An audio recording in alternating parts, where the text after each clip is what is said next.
If you're a Texas parent raising a child with disabilities, the funding maze can feel exhausting.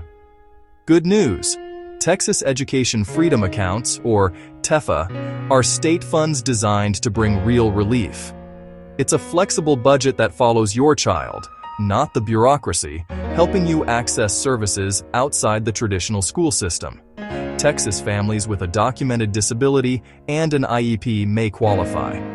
If your child has an IEP, you're already halfway there. TEFA can cover speech or occupational therapy, specialized tutoring, assistive technology, and even parent training. To avoid delays, plan ahead. Choose providers who understand the grant process, keep clear records, and focus on services tied to your child's IEP goals. You don't have to do this alone. SpecialEd Connect guides Texas families step by step. Match with vetted providers and use your TEFA funds with confidence. Visit specialedconnect.net.